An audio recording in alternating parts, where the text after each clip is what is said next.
The dust swirled around Alina Green's feet as the train whistle blew one final, mocking note before chugging away from Copper Creek's tiny depot, leaving her standing alone with nothing but a small carpet bag containing her remaining possessions. Tears stung her eyes as she watched her last hope disappear into the horizon, the setting sun casting long shadows across the weathered wooden platform. Her funds had been stolen during the journey. Her intended employment as a schoolteacher had fallen through, and now she was stranded in this remote Wyoming Territory town in 1876, with nowhere to go and no one to turn to. Alina brushed a strand of auburn hair from her face, trying to maintain her composure despite the crushing weight of her circumstances. At 22, she had left behind everything familiar in Boston after her parents' deaths, seeking a fresh start in the West. Now that dream was crumbling before her eyes. The station master had already locked up for the evening, leaving her truly alone as the last golden rays of sunlight faded behind the distant mountains. She had just sunk down onto her bag, contemplating spending the night on the platform, when the rhythmic sound of hoofbeats approached from the dusty main street. Alina looked up to see a horse and rider materializing through the settling dust. The man astride the chestnut stallion cut an imposing figure against the darkening sky, broad-shouldered and lean-hipped, with a weathered Stetson pulled low over his eyes. He reined his horse to a stop at the edge of the platform, studying her with piercing blue eyes that seemed to take in every detail of her disheveled appearance. "Miss Green?" he asked, his voice deep and graveled from years of calling to cattle and breathing prairie dust. Alina stood shakily, clutching her bag. "Yes. How do you know my name?" The cowboy dismounted in one fluid motion, revealing his considerable height. "Sheriff sent me. Telegram came through about your situation after you'd already left Boston. School board hired another teacher 2 weeks ago." He removed his hat, revealing thick dark hair with a slight wave to it. "Name's Kieran Vance. I run the Double V Ranch about 10 miles west of town." Alina felt her face flush with humiliation. The entire town already knew of her misfortune. "I see," she said stiffly. "Well, Mr. Vance, I appreciate the information, but I'll manage." "No, madam, you won't," he interrupted, not unkindly. "Not with night coming on and nowhere to stay." He glanced meaningfully at her lone bag. "Town's not safe for a woman alone, especially one with no lodgings." Alina straightened her spine. "I assure you, Mr. Vance, I am perfectly capable you're coming home," he stated simply, as if the matter were already decided. "My sister Martha runs the house. She's been wanting company, especially female company. We've got plenty of room and you can stay until you sort things out." Alina stared at him, caught between outrage at his presumption and desperate relief at the offer of shelter. "I couldn't possibly impose. It's not an imposition if it's an invitation," Kieran replied, already reaching for her bag. "And it's not really a choice, Miss Green. I'm not leaving you here alone." Their eyes met, and something in his steady gaze told Alina he was a man of his word. There was kindness there, beneath the rugged exterior. After a moment's hesitation, she nodded, knowing she had few alternatives. "Very well, Mr. Vance. I accept your offer, though I insist it be temporary until I can find suitable employment." A ghost of a smile touched his lips. "Fair enough." He secured her bag to his saddle, then turned back to her. "Ever ride before?" Alina shook her head, eyeing the large horse warily. "Well, you're about to learn." With surprising gentleness, Kieran's strong hands encircled her waist, lifting her effortlessly onto the saddle.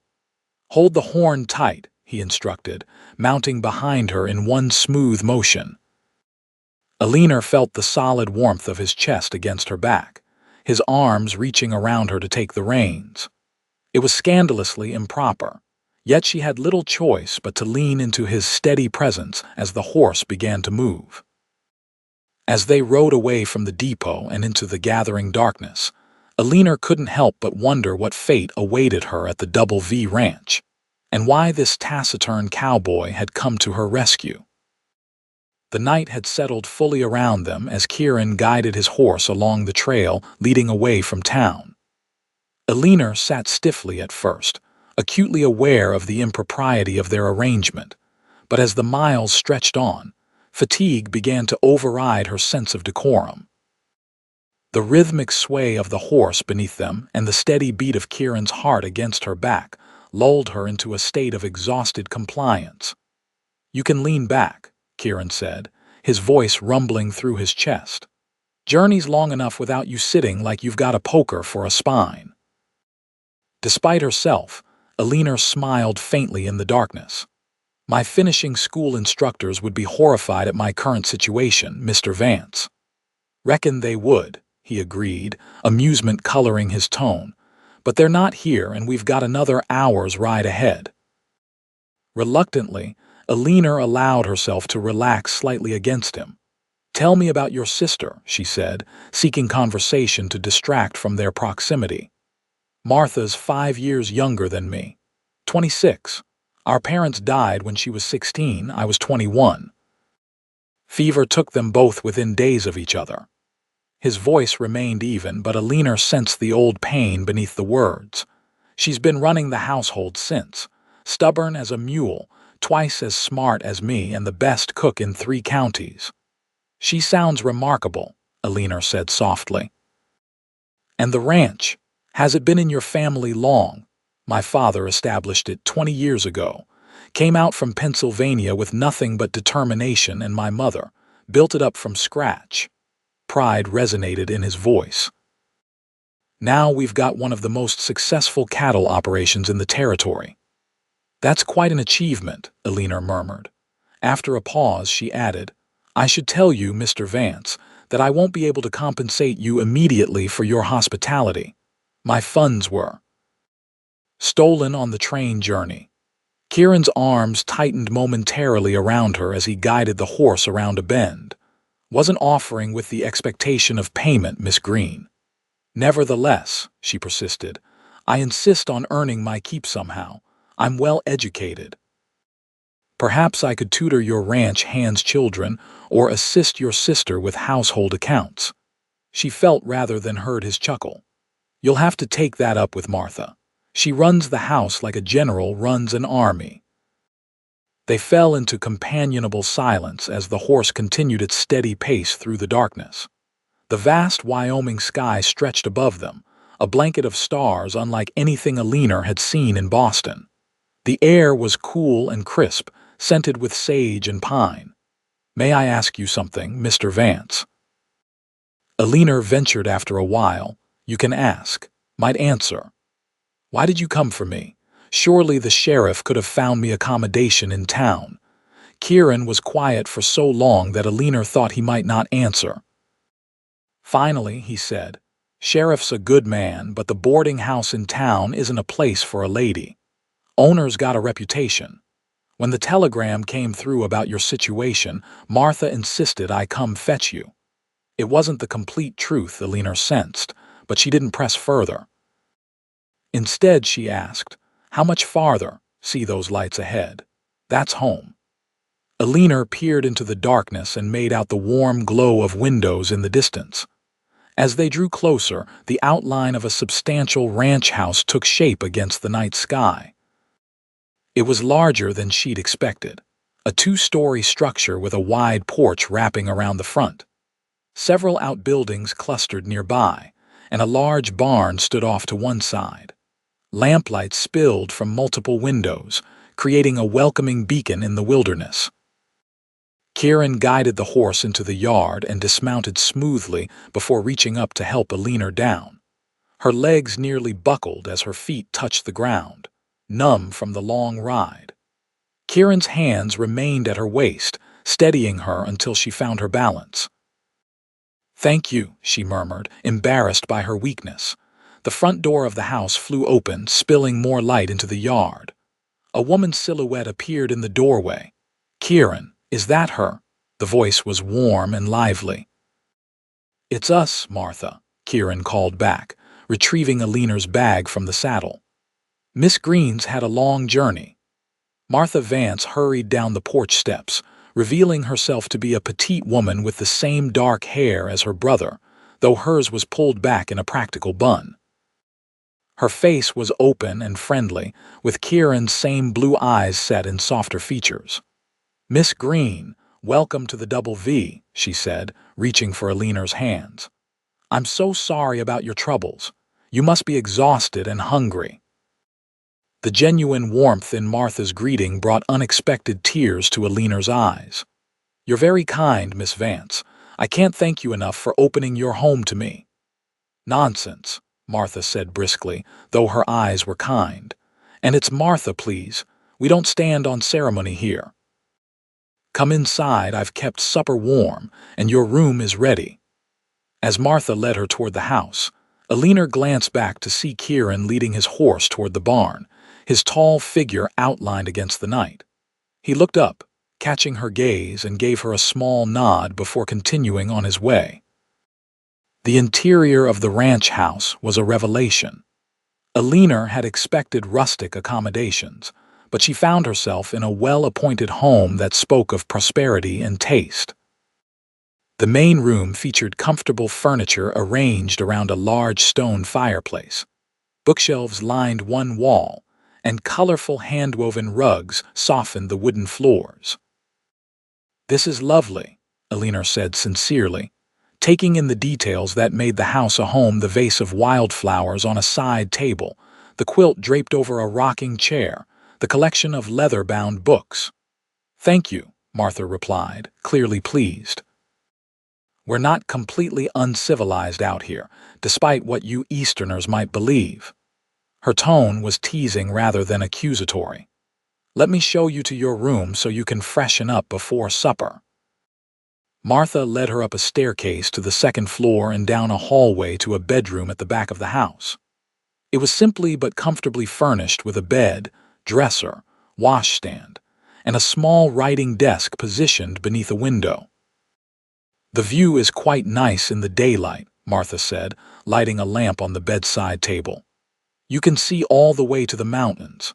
There's fresh water in the pitcher and towels there on the rack. Take your time. I'll be downstairs when you're ready." When Martha had gone, Alina sank onto the edge of the bed, overwhelmed by the day's events. Her situation had changed so drastically in the span of a few hours that she could scarcely process it all. The softness of the mattress beneath her was a stark contrast to the hard bench of the train depot where she'd expected to spend the night. After washing her face and hands and smoothing her travel-rumpled dress as best she could, Alina made her way back downstairs. She found Martha in the kitchen, a spacious room dominated by a large wooden table and an impressive cast-iron stove. "Feeling better?" Martha asked, setting a bowl of stew on the table alongside a plate of biscuits. "Much, thank you," Alina replied, taking the seat Martha indicated. "This smells wonderful. Eat up," Martha encouraged, pouring coffee into a mug for her. "Kieran said you'd had nothing since morning." As if summoned by his name, Kieran appeared in the doorway, his tall frame filling the space. He'd removed his hat and coat and washed up, his dark hair damp at the temples. "Sit down, brother," Martha said. "I was just telling Miss Green—" "Alina, please," Alina interjected with a smile. "Alina," Martha corrected, "about our usual routine here at the ranch." Kieran took a seat across from Alina, nodding his thanks as Martha placed a bowl of stew before him. "Which is that we're early risers, breakfast at dawn, and everyone contributes to the running of the place," Martha said firmly. "I've told her she's welcome to rest tomorrow and get her bearings, but after that, we'll find ways she can help out." Alina put down her spoon. "I'm perfectly capable of beginning tomorrow. I wouldn't want to be an idle guest." Kieran's eyes met hers across the table, a hint of approval in their blue depths. "Dawn comes early here. You might want that rest." "I'm stronger than I look, Mr. Vance," Alina replied, holding his gaze. A small smile tugged at the corner of his mouth. "Kieran," he said simply. Kieran, she echoed, the name feeling strangely intimate on her tongue. Martha looked between them with undisguised interest before clearing her throat. Well, that's settled then. Eleanor, after breakfast, I'll show you around the house and grounds. We can discuss how your skills might best be put to use. As they ate, Martha kept the conversation flowing, telling Eleanor about the ranch, the small community of workers who lived in the bunkhouse, and the neighboring homesteads. Kieran contributed occasionally, his deep voice a counterpoint to his sister's animated chatter, but mostly he observed Eleanor with an unreadable expression. When the meal was finished, Eleanor insisted on helping Martha clear the table despite the other woman's protests. "You're a guest tonight, at least," Martha argued. "Please," Eleanor said. "It helps me feel useful." As they worked together washing and drying the dishes, Martha said quietly, "I'm glad my brother found you when he did. Copper Creek can be rough for a woman alone." "I'm eternally grateful," Eleanor admitted, "though I still don't quite understand why he came himself rather than sending one of your ranch hands." Martha's hand stilled momentarily in the dishwater. "Kieran takes personal responsibility for things that matter," she said after a moment. "And he's got a soft spot for people in trouble, though he'd never admit it." Later, as Eleanor prepared for bed in her borrowed room, she found herself drawn to the window. The night was clear, and the moon cast a silvery light over the ranch below. Movement caught her eye Kieran, making a final check of the property before turning in. He paused near the corral, looking up toward the house, and for a moment, Eleanor felt certain he could see her standing there. She stepped back from the window, her heart beating inexplicably faster. As she slipped between the clean sheets of the bed, Eleanor reflected on the strange turn her life had taken. She had arrived in Wyoming with such different expectations, a teaching position, independence, a new beginning. Instead, she found herself dependent on the kindness of strangers. Yet something told her that the Vance siblings, particularly the taciturn Cowboy who had refused to leave her stranded, might be exactly the new beginning she needed, though in a form she never could have anticipated. Eleanor woke to the sound of movement downstairs and pale light filtering through the curtains. For a disorienting moment, she couldn't remember where she was. Then the events of the previous day came rushing back the train depot. Kieran Vance appearing like some rugged guardian angel, the long ride to the ranch. She rose quickly, splashing water on her face from the basin, and changing into her one remaining clean dress, a simple blue cotton that had seen better days but would have to suffice. Her hair, she twisted into a practical knot at the nape of her neck. The grandfather clock in the hallway indicated it was just past 5:30. Eleanor smiled to herself, grateful that her early rising habits from her teaching days would serve her well here. The kitchen was alive with activity when she entered.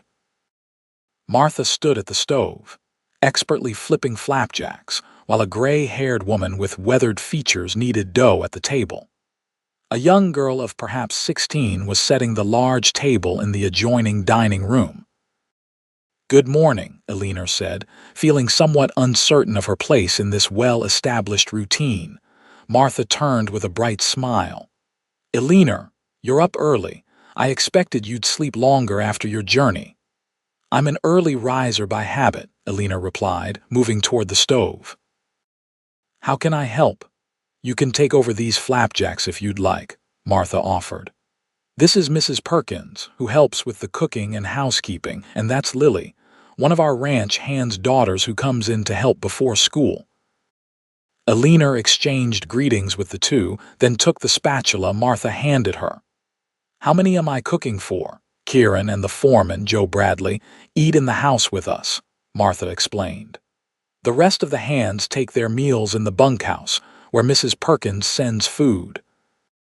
So just 5 of us this morning." As Eleanor tended the flapjacks, the back door opened, and Kieran entered, followed by a middle-aged man with a salt and pepper mustache who was introduced as Joe Bradley. Both men had clearly been up for hours, and Alina caught the scent of fresh air and horses as Kieran passed. "Miss Green," he nodded, his eyes taking in her presence at the stove. "You found your way to the kitchen early." "Alina insisted on helping," Martha explained, pouring coffee for the men. "And she makes better flapjacks than I do." "We'll be the judge of that," Joe said good-naturedly, taking a seat at the table. Breakfast was a surprisingly convivial affair. Joe regaled them with a tale about a stubborn heifer that had Martha laughing, and even drew a chuckle from Kieran. Alina found herself relaxing in the warm atmosphere, so different from the formal breakfast table of her childhood home. As they ate, Kieran outlined the day's work for Joe, discussing cattle that needed to be moved to different pastures and repairs needed on the north fence line. Alina listened with interest, realizing how much she had to learn about ranch operations.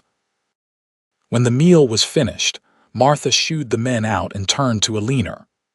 "Now, let's talk about how you might fit in here while you're with us."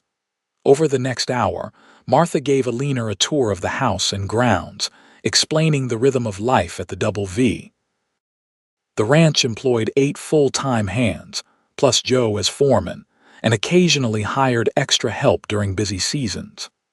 The main house, barn, bunkhouse, cookhouse, and various outbuildings formed the heart of the operation, with grazing lands extending for miles in all directions. "Kieran runs the ranching side of things," Martha explained as they walked. "I manage the household, the garden, the accounts, and the correspondence." "You mentioned accounts," Alina said. "I have experience with bookkeeping from assisting my father. He was a merchant in Boston." Martha's eyes lit up. "That's perfect. I've been falling behind on the ledgers. Would you mind taking a look? And perhaps you could help with correspondence as well. Kieran has business associates back east, and I'm afraid my letter-writing skills aren't as polished as they could be." "I'd be delighted," Alina replied, pleased to have found a way to be useful. "And I noticed you have quite a collection of books. Were you planning to start a small school for the ranch children?" Martha sighed. "I've wanted to for ages. We have 5 children here now between 6 and 12, plus Lily who's 16. The nearest proper school is in town, which is too far for daily travel. Most of the parents teach what they can, but they're busy with ranch work," Alina finished for her. "Perhaps I could organize some lessons. Even if it's just a few hours a day, it would be a start." "Would you?" Martha clasped her hands together. "That would be wonderful. We have a small building that was originally intended as an office but isn't being used. It could be converted into a schoolroom." By the time they returned to the house, they had made plans for Alina to begin working on the accounts that afternoon and to meet with the parents about schooling arrangements within the week. For the first time since arriving in Wyoming territory, Alina felt a sense of purpose returning.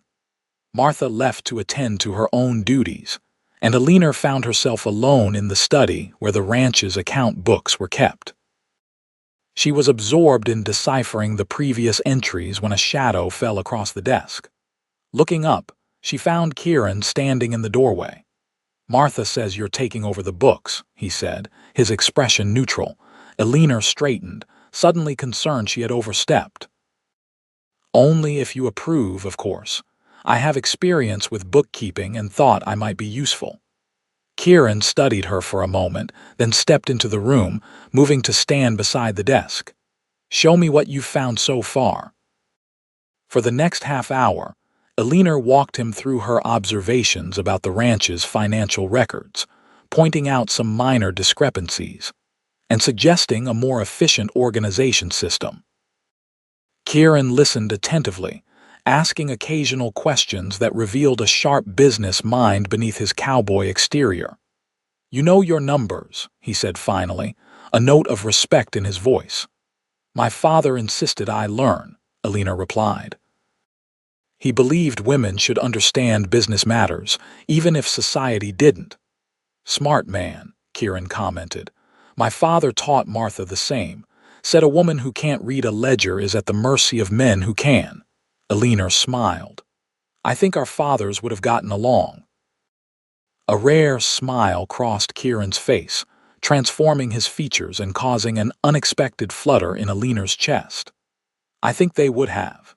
He was called away then by one of the ranch hands, but the brief interaction left Alina feeling more secure in her temporary position at the Double V. Kieran Vance might be a man of few words, but his approval meant something to her, though she wasn't quite ready to examine why. The next several days established a rhythm for Alina. Mornings were spent helping with breakfast and then working with Martha on household matters. Afternoons were dedicated to the account books and correspondence, and she had begun meeting with the ranch children for informal lessons in the early evenings. The work kept her busy and gave her a sense of belonging she hadn't expected to find. She saw Kieran primarily at meals, as he spent most days out on the range with the men. Their interactions were brief but increasingly comfortable, and Alina found herself looking forward to his quiet presence at the dinner table. He rarely spoke at length, but when he did, his observations were thoughtful and often laced with dry humor that she came to appreciate.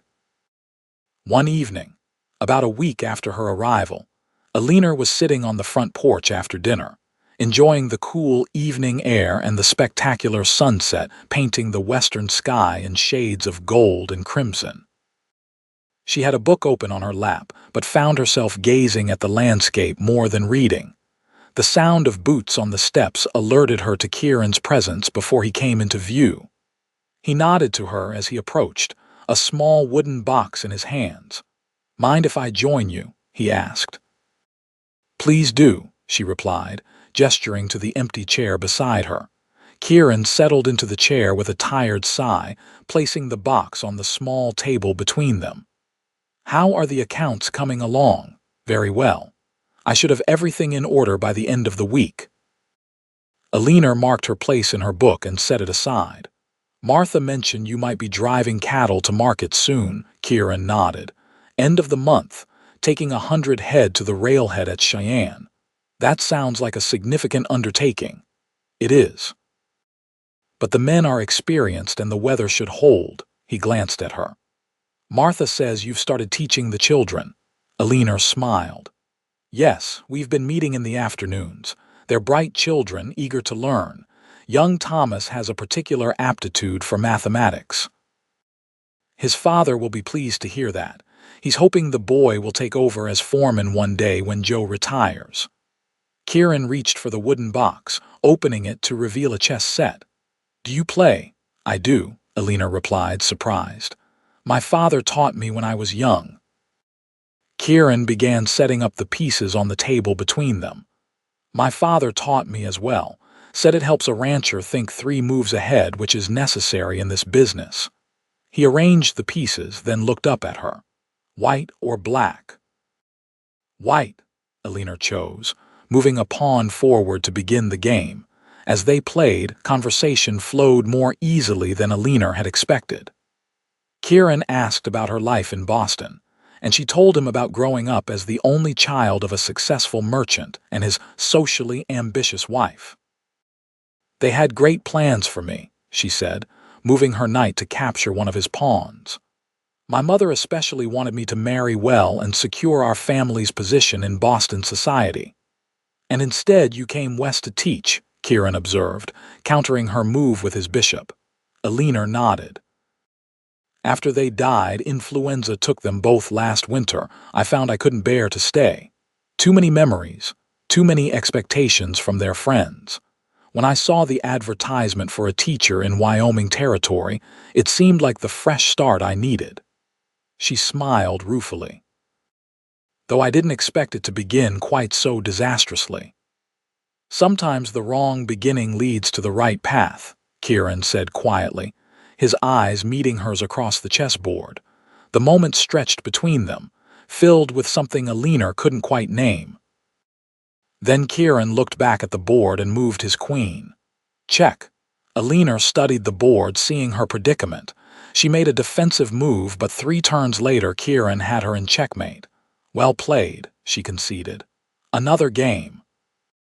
They played until the light faded completely, forcing them to move inside where Martha had lit the lamps.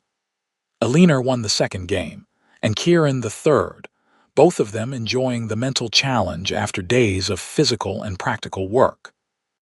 As they put the chess pieces away, Kieran said, "Same time tomorrow."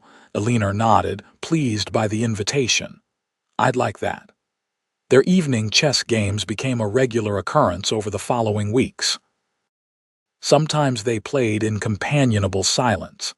Other times they talked about books they'd read, about the ranch's operations, about Alina's teaching. Gradually, she learned more about Kieran's life, how he'd taken over the ranch at a young age after his parents' deaths, his dreams for expanding the operation, his concern for his sister's happiness. "Martha turned down 3 proposals before our parents died," he told Alina one evening as they sat by the fire, the chess game finished but neither ready to end the evening. "Said she was waiting for a man who'd see her as a partner, not just a wife." "A wise choice," Alina commented, "though not an easy one in a society that expects women to marry. She's had offers since, but she says she's content as she is." Kieran studied the flames. "I wonder sometimes if she stays unmarried because she feels obligated to keep running the household for me. Have you asked her?" He shook his head. "Not directly. Perhaps you should," Alina suggested gently. "Martha strikes me as a woman who knows her own mind. If she's staying out of obligation rather than choice, you should know." Kieran nodded thoughtfully. "You're right." He looked at her then, his blue eyes reflecting the firelight. "You've brought a different perspective to things here. It's valuable." Alina felt warmth spreading through her that had nothing to do with the fire. "Thank you for saying so."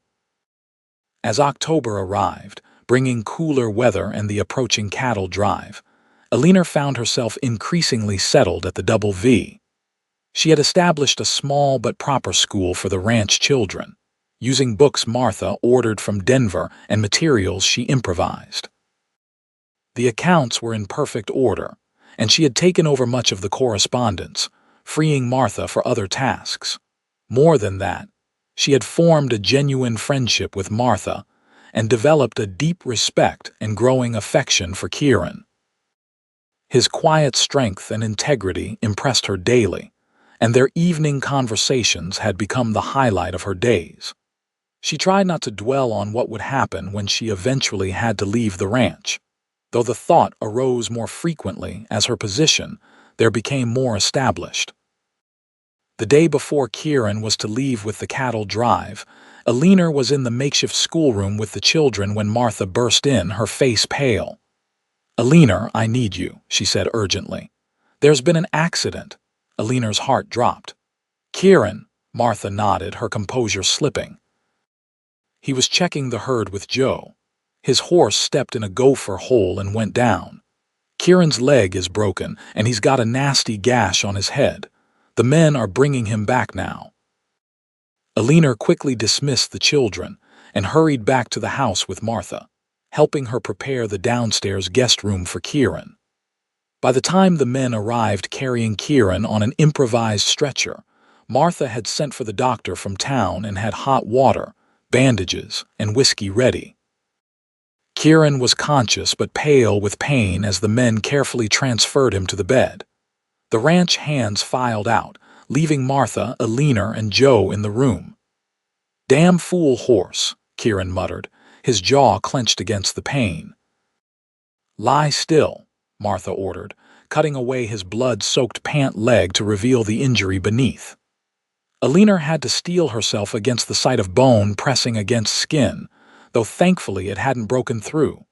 "The drive," Kieran started, trying to sit up despite his injuries. "We'll have to go on without you," Joe said firmly, placing a hand on Kieran's shoulder to keep him down. "I can lead it. We've done it before."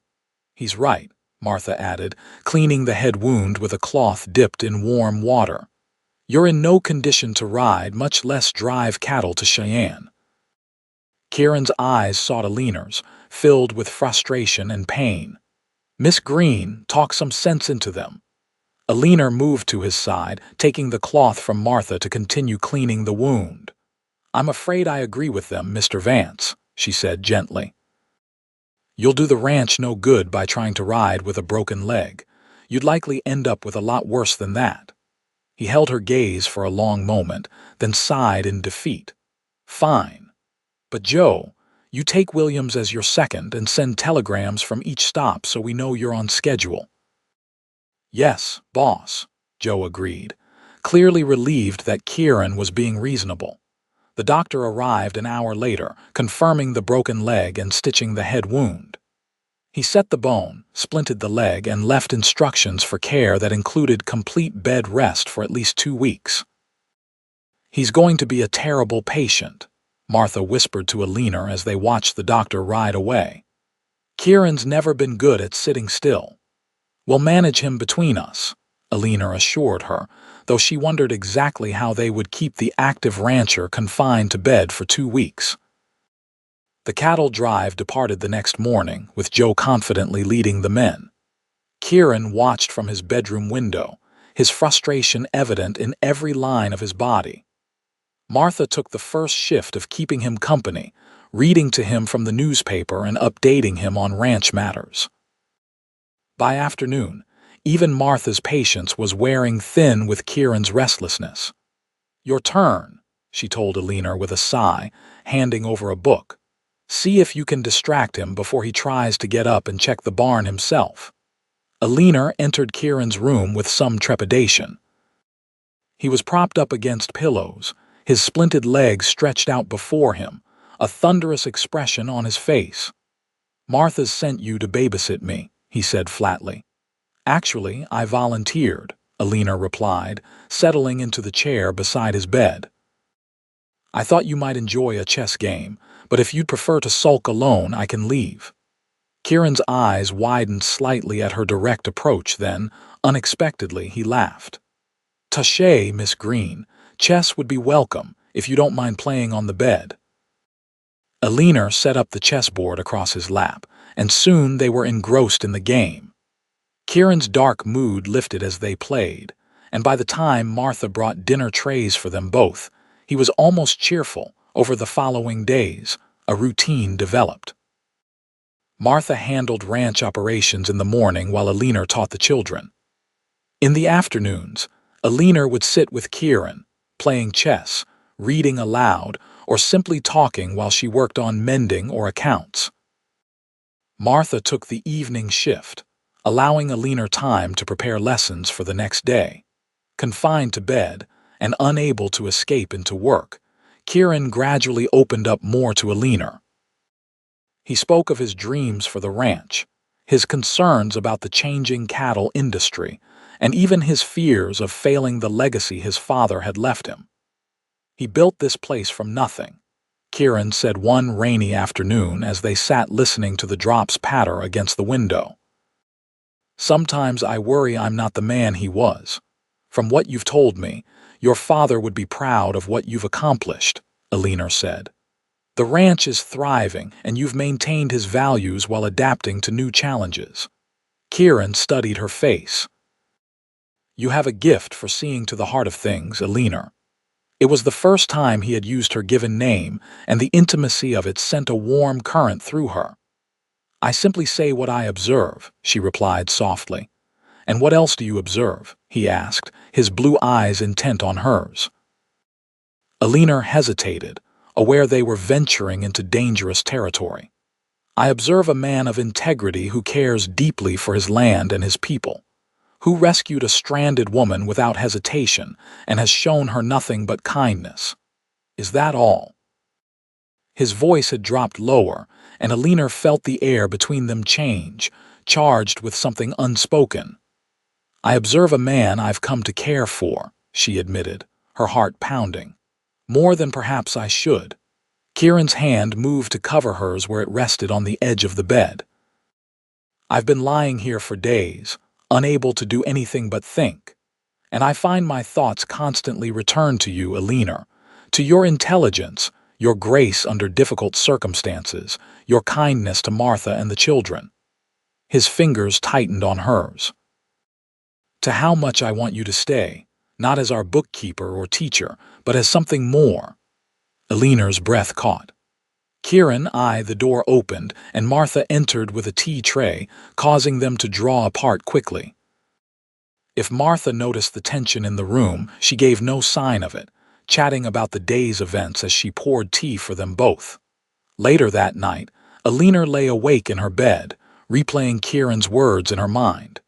He wanted her to stay, as something more. The implication was clear, yet she hesitated to fully believe it. Perhaps his injury and confinement had simply made him more aware of her presence. Once he was well and back to his normal routine, would he still feel the same? And what of her own feelings? Alina had come west for independence, to build a life on her own terms. Did caring for Kieran mean surrendering that dream? Or was it possible to find both love and autonomy here at the Double V? The next morning brought a telegram from Joe reporting that the cattle drive had reached its first checkpoint successfully. The news lightened Kieran's mood considerably, and by the time Alina came to sit with him that afternoon, the doctor had visited and pronounced him healing well enough to move to a chair for short periods. "Freedom at last," Kieran said with a grin as two ranch hands helped him into the armchair near the window. "Even if it's just a different seat in the same room." Alina settled into her usual chair with her mending. "The doctor said you might be able to use crutches by next week if the healing continues well." "Thank God for that. I'm not sure how much more bed rest I could tolerate." His expression grew more serious. "Alina, about yesterday, you don't need to explain," she interrupted quickly. "I understand that confinement can lead to impulsive statements." Kieran's brow furrowed. "You think what I said was impulsive, born of boredom and frustration?" Alina kept her eyes on her needlework. "It would be understandable if it were." In a swift movement that must have cost him considerable pain, Kieran leaned forward and took the mending from her hands, forcing her to look at him. "There was nothing impulsive about what I said, Alina. I've felt this way for weeks. The accident just gave me the time to consider what it meant and the courage to speak it aloud." "Kieran," she began, uncertain how to respond. "I'm not asking for an answer now," he said, his voice gentle. "Only that you believe I meant what I said. I want you to stay.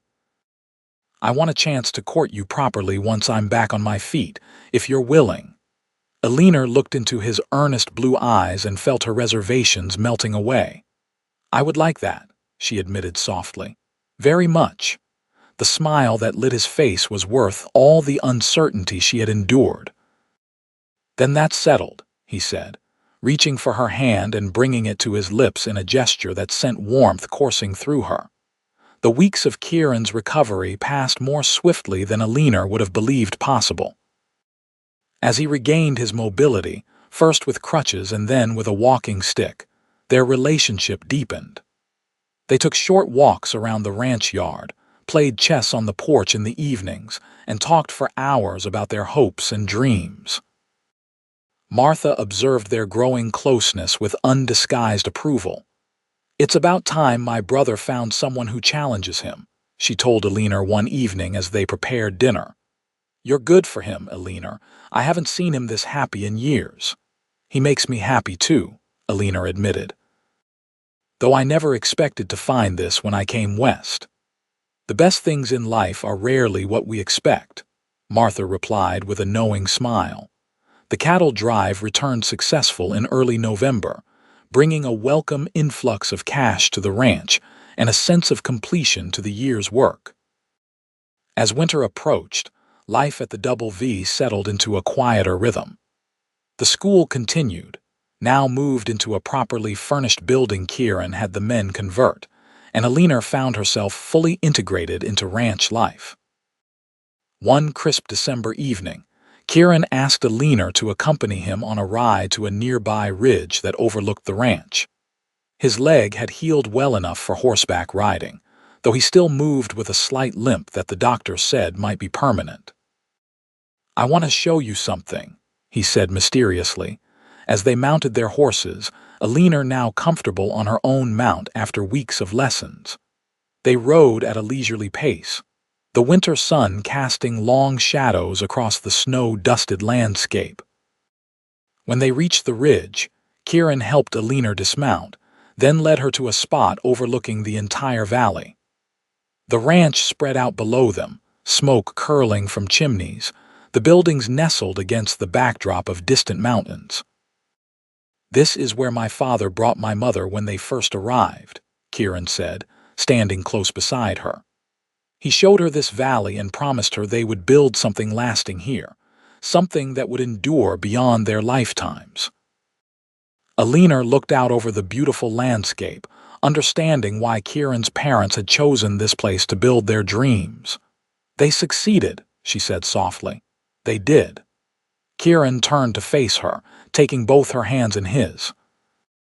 "Alina, when I found you at that train depot 3 months ago, I had no idea how completely you would change my life. You've brought light and learning and laughter back to the Double V." Alina's heart began to race as Kieran dropped to one knee before her, wincing slightly as his injured leg protested the movement. "I love you, Alina Green. I want to build a future with you here, continuing what my parents began but making it our own. Will you marry me?" Tears sprang to Alina's eyes as joy welled up within her. "Yes," she whispered, then louder. "Yes, Kieran, I will marry you."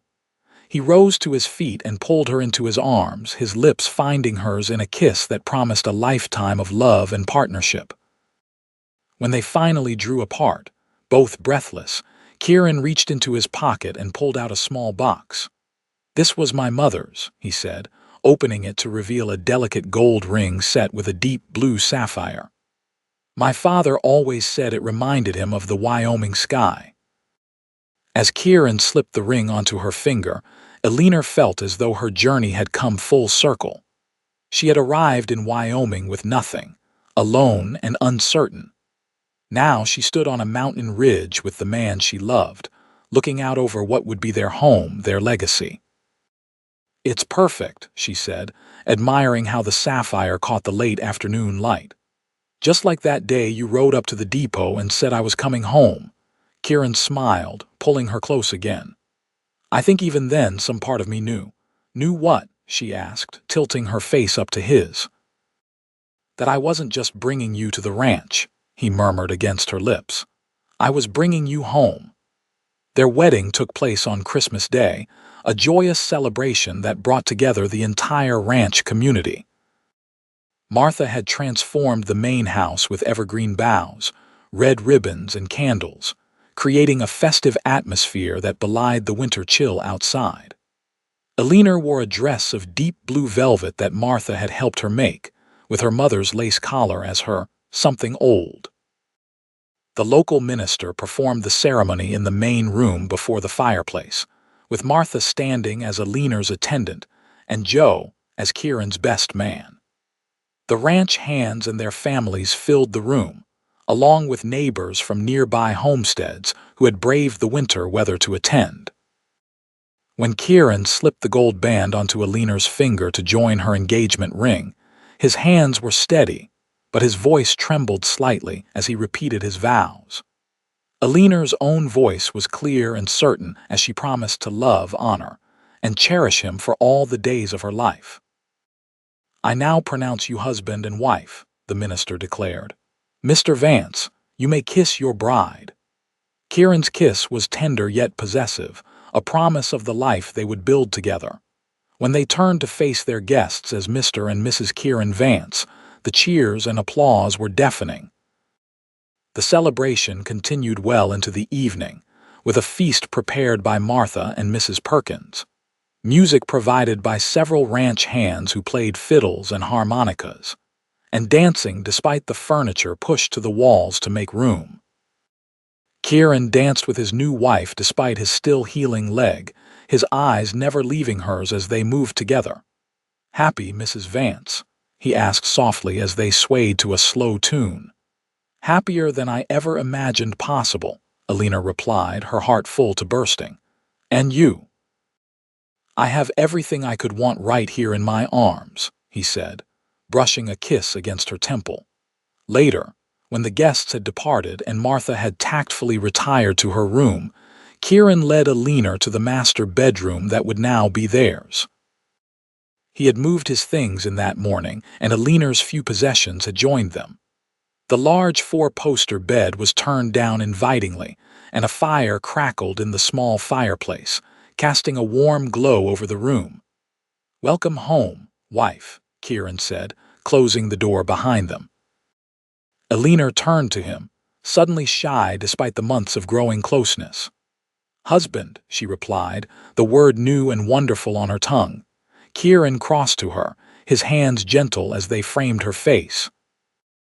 "I love you, Alina Vance," he whispered before claiming her lips in a kiss that deepened quickly, igniting the passion they had kept carefully banked during their courtship. That night, they discovered each other fully for the first time, their bodies joining as their hearts already had. Kieran was a tender and attentive lover, guiding Alina through unfamiliar territory with patience and care, until they both found release in each other's arms. Afterward, as they lay tangled together beneath the warm quilts, Alina rested her head on Kieran's chest, listening to the steady beat of his heart. "I never expected this," she murmured. "When I left Boston, I thought I was leaving behind any chance of family." Kieran's fingers traced lazy patterns on her bare shoulder. "And now I've found a new family, a new home." She raised herself on one elbow to look into his eyes. "A new beginning." "The first of many," he promised, pulling her down for another kiss.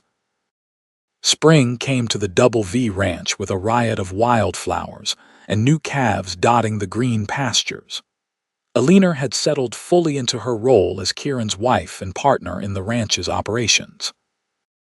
She continued to teach the children, whose numbers had grown as word spread of the quality education available at the Double V.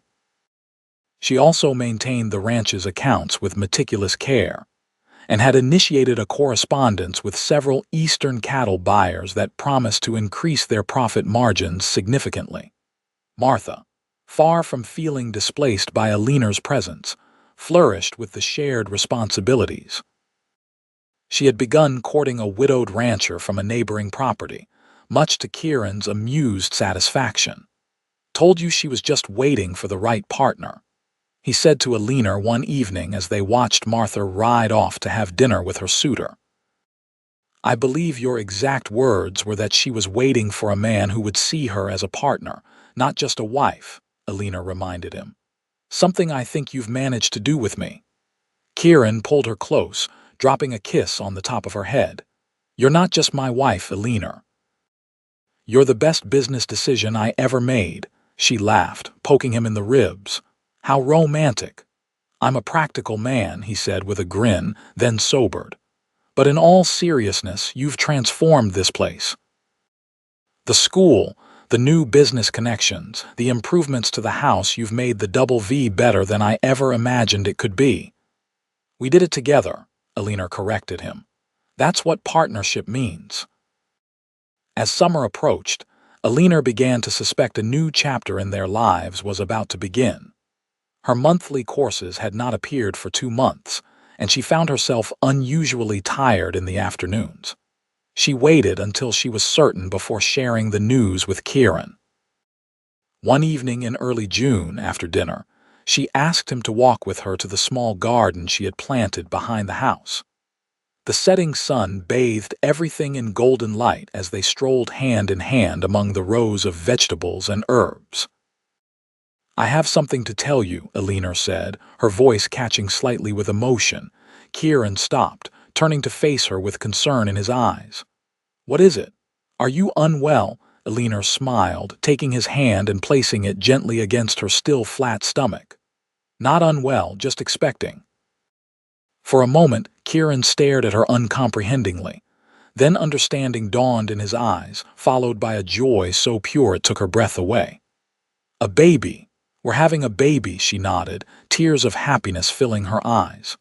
In December, the doctor thinks. A Christmas baby, just like our wedding. Kieran swept her into his arms, lifting her off her feet and spinning her around despite his still occasionally troublesome leg. Eleanor, my God, Eleanor. He set her down carefully, suddenly concerned. Should you be on your feet? Do you need to rest? Have you told Martha? We should, Eleanor laughed, placing a finger against his lips to stem the flow of words. I'm perfectly fine. Women have been having babies since the beginning of time, and most of them worked right up until the day they delivered. Not my wife, Kieran said firmly. You'll rest as much as you need. I'll be sensible, she promised, but I don't intend to stop teaching or working on the accounts just yet. Kieran pulled her close again, his hand cradling the back of her head. We're going to be parents, he said wonderingly, a family of our own. We already were a family, Eleanor reminded him softly. Now we're just growing larger. News of the coming baby spread quickly through the ranch, with Martha especially delighted at the prospect of becoming an aunt. She threw herself into preparing a nursery adjacent to the master bedroom, sewing tiny garments and planning for the baby's arrival with almost as much enthusiasm as the expectant parents. As Eleanor's body changed with the growing life inside her, Kieran's protective instincts intensified. He insisted on hiring an additional woman to help with household duties so Eleanor could rest more, and he took to checking on her several times throughout the day when he was working around the ranch. You're hovering again, Eleanor told him with affectionate exasperation one October afternoon, when he appeared in the schoolroom doorway for the third time that day. Just making sure you're not overdoing it, he replied unapologetically.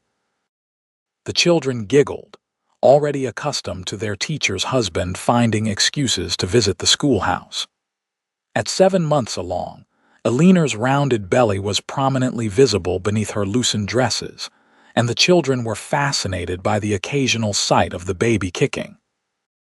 We're just finishing our history lesson, Eleanor told Kieran. Then I promised I'd read a chapter of Treasure Island before dismissing them. Carry on then, Kieran said with a smile, leaning against the doorframe to listen as Eleanor returned to her lesson about the founding of the Wyoming Territory. That evening, as they sat before the fire in their bedroom, Eleanor working on a tiny knitted cap while Kieran read through cattle market reports, she said thoughtfully, I've been thinking about names. Kieran set his papers aside, giving her his full attention. What names are you considering? If it's a boy, I thought perhaps James, after your father, Eleanor said. And if it's a girl, Margaret, after my mother. James Vance, Kieran tested the name. A good, strong name, and Margaret Vance has a nice ring to it too. We could call her Maggie, Eleanor suggested. Kieran smiled, reaching out to place his hand on her belly just as the baby delivered a solid kick. I think the little one approves. Winter came early that year, with the first snow falling in mid-November. By early December, Eleanor was confined mostly to the house, her advanced pregnancy making it difficult to navigate the snow-covered paths between buildings. She focused on preparing the final lessons before the school's Christmas break and putting the finishing touches on the baby's room. The baby's due date was still 2 weeks away when Eleanor woke in the middle of the night on December 15th with a sharp pain across her abdomen. She lay still, waiting to see if it would return, and when it did 10 minutes later, she gently shook Kieran awake. I think it's time, she said, trying to keep her voice steady despite the mixture of excitement and apprehension she felt. Kieran was instantly alert. Are you sure? It's early. Not by much, Eleanor reassured him as another contraction began. But yes, I'm sure. The next few hours passed in a blur of activity. Martha was awakened and took charge of sending for the midwife and doctor. The ranch hands built up fires throughout the house to keep it warm against the winter chill. Kieran remained by Eleanor's side, holding her hand through each contraction, his face a mask of concern and love.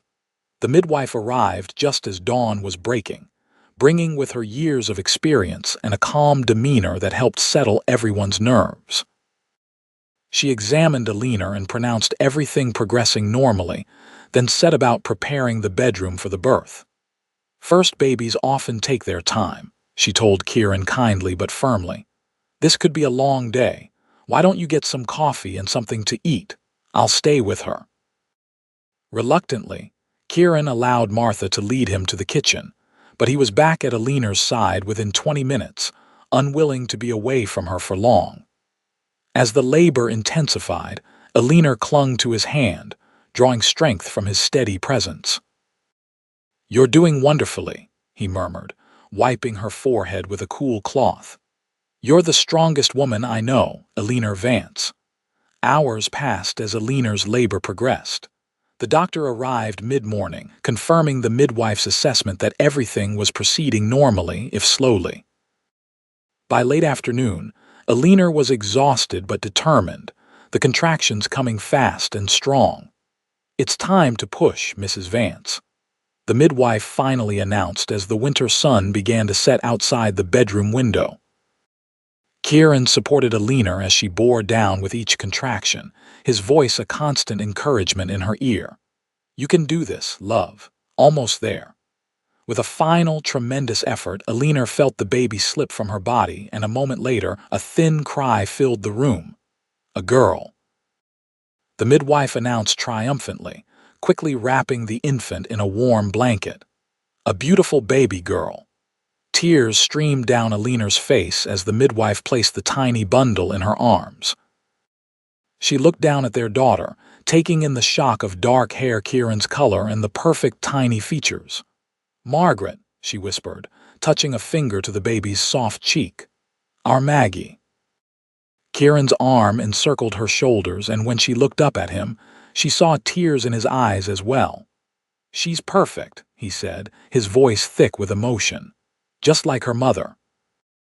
As the midwife and doctor completed their work, Kieran sat on the edge of the bed, one arm around Alina, the other hand gently stroking his daughter's head. "Hello, Maggie Vance," he said softly. "Welcome to the world."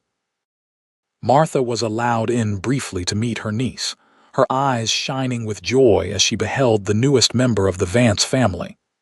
"She has the Vance chin," she declared, "but those are definitely Alina's eyes." After everyone had left and the house had quieted, Kieran and Alina lay together in their bed, Maggie sleeping peacefully between them. The snow fell softly outside their window, and the fire crackled in the hearth, casting a warm glow over the new family. "1 year ago today, I was lying in that bed downstairs with a broken leg, wondering if the cattle drive would succeed without me," Kieran mused. "I had no idea that a year later I'd be a husband and father. And I was a stranded schoolteacher with no prospects and no home," Alina added. "Now look at us." Kieran leaned over their daughter to kiss Alina tenderly. "Best decision I ever made riding out to that train depot that day." "Best decision I ever made agreeing to come home with you," Alina replied, smiling against his lips. As they settled back to watch their sleeping daughter, Alina felt a profound sense of contentment wash over her. From the moment Kieran had ridden up to her at the train depot and said those life-changing words, "You're coming home," her life had taken an unexpected but wonderful turn. What had seemed like the end of her dreams had actually been the beginning of something far more precious than she could have imagined. Outside, the Wyoming winter wrapped the Double V Ranch in a blanket of white. But inside, the warmth of family and love created a sanctuary against the cold. Alina knew that whatever challenges lay ahead, they would face them together, Kieran, and now little Maggie, bound by a love that had begun with a chance encounter at a train depot and had grown into the most beautiful story she could have written for herself. 5 years later, Alina stood on the porch of the Double V Ranch house, watching as Kieran helped 5-year-old Maggie onto her first real pony. The little girl's dark hair, so like her father's, was pulled back in two neat braids, and her blue eyes shone with excitement as she gripped the saddle horn. "Remember what I told you," Kieran instructed, his voice patient but firm. "Hold the reins like this and sit up straight." "I remember, Papa," Maggie replied with the solemn confidence of a child determined to prove herself. Eleanor shifted 3-year-old James to her other hip, smiling as her son pointed eagerly at his sister. "Maggie ride," he exclaimed, his toddler vocabulary expanding daily. "Yes, sweetheart, Maggie's learning to ride her pony," Eleanor confirmed, pressing a kiss to his curly auburn hair the same shade as her own. The double V had prospered over the past 5 years. The school Eleanor had started now served not only the ranch children, but those from neighboring properties as well, with a proper schoolhouse and a young woman from town assisting Eleanor with the teaching duties. The cattle operation had expanded, and Kieran had introduced new breeding stock that improved their herd quality significantly. Martha had married her rancher 2 years earlier and now lived on the neighboring property, though she visited often. The two ranches worked closely together, sharing resources and manpower during busy seasons. Martha was expecting her first child in the fall, a prospect that delighted everyone, especially Eleanor, who looked forward to her children having a cousin close by. As Kieran led Maggie's pony in a careful circle around the yard, Eleanor reflected on how completely her life had transformed since that fateful day at the train depot. The stranded, desperate young woman she had been was almost unrecognizable now. In her place stood a confident wife, mother, teacher, and rancher's partner who had found her true calling in this wild, beautiful country. Kieran looked up, catching her eye across the yard, and the love that passed between them was as strong and sure as it had been on their wedding day. He said something to Maggie, then handed the pony's lead rope to one of the ranch hands and strode toward Eleanor and James. "What do you think?" he asked, nodding toward their daughter who was sitting proudly on her pony as the hand led it in a slow walk. "Born to the saddle, just like her father." "And just as fearless," Eleanor agreed with a smile. "Though I hope she has better luck with gopher holes than you did." Kieran laughed, reaching out to take James from her arms. The boy went willingly, immediately grabbing for his father's hat. "One riding lesson at a time," Kieran said, settling his son on his shoulders. "And this young man will be next before we know it." "Not too soon," Eleanor protested mildly. "Let me keep one baby a little longer." Kieran's free arm circled her waist, pulling her against his side. "Speaking of babies," he said, his voice dropping to a private tone despite the yard full of activity around them. "How are you feeling today?" Eleanor's hand drifted to her still flat stomach, where their third child had just begun growing. "Better. The morning sickness isn't as bad as it was with James." "Good."